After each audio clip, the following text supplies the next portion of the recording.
Hello everyone, next topic is compound microscope. Simple microscope में magnification less than और equal to 9 ही मिलता है। To get the more magnification we have to use compound microscope, जिसके अंदर 2 lenses का use किया जाता है।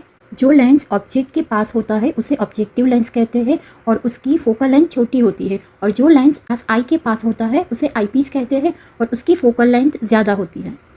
ऑब्जेक्ट ए बी को ऑब्जेक्टिव लेंस के आगे रखा जाता है और उसमें से हमें एक रियल और इन्वर्टेड इमेज मिलती है ए डैश बी डैश के ऊपर। ये इमेज थोड़ी मैग्नीफाइड होती है। This image A dash B dash work as a object for eyepiece. अब ये जो आईपीस है वो बिल्कुल सिंपल माइक्रोस्कोप की तरह काम करता है, जिससे हमें एक virtual enlarge image A double dash B double dash पर मिलती है। Here UO is object distance, VO is image distance for this objective lens, मतलब ए डैश बी डैश जो मिला ना उसका डिस्टेंस है। FO is focal length of objective lens, FE is focal length of eyepiece, FO is obviously less than FE। अब देखो eyepiece के लिए ऑब्जेक्ट डिस्टेंस होगा UE और eyepiece से हमें जो फाइनल इमेज मिली उसका डिस्टेंस होगा D।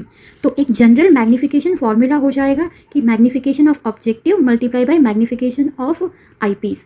ऑब्जेक्टिव के लिए फॉर्मूला तो जो लेंस के लिए यूज़ करते हैं वही, इमेज डिवाइडेड बाय ऑब्जेक्ट, तो it is VO by UO। और हमें फाइनल इमेज आईपीस से कहाँ मिली थी? डी पर, तो इमेज होगा D, तो ME क्या हो जाएगा? D by UE। अब देखो यहाँ पर इमेज जो है ना, इसके लिए हम 2 केस लेंगे। फर्स्ट केस की हमें इमेज नियर पॉइंट पर मिले तब हमारा ऑब्जेक्ट डिस्टेंस क्या होना चाहिए फॉर आईपीस, और जब हमें इमेज इन्फिनिटी पर मिले तब हमारा ऑब्जेक्ट डिस्टेंस क्या होना चाहिए वो देखते हैं। तो फर्स्ट केस की इमेज जब हमें D पर मिले तो उस टाइम पे इमेज डिस्टेंस D हो जाएगा। लेंस फॉर्मूला लिखेंगे हम 1/FE is equal to 1/VE minus 1/UE। VE क्या हो जाएगा हमें D पर, लेकिन हम साइन कन्वेंशन से लिखेंगे सारी वैल्यूज़, तो UE हमें मिलेगा FE into D divided by FE plus D। अब जनरल मैग्नीफिकेशन के फॉर्मूले में हम UE की वैल्यू रखेंगे तो मैग्नीफिकेशन हमें मिल जाएगा VO by UO into 1 plus D by FE।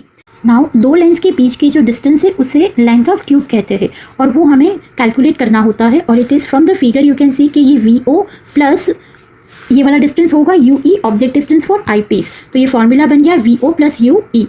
Now in second case की जब इमेज हमें इन्फिनिटी पे मिले तो इमेज डिस्टेंस इन्फिनिटी हो जाएगा। वन सेकेंड हम लेंस फॉर्मूला लिखेंगे, इसमें VE होगा इन्फिनिटी, 1/इन्फिनिटी 0 होगा, तो यहाँ से UE की वैल्यू हमें मिल जाएगी FE। फिर से जनरल मैग्नीफिकेशन के फॉर्मूले में वैल्यू रखेंगे तो मैग्नीफिकेशन मिलेगा VO by UO into D by FE।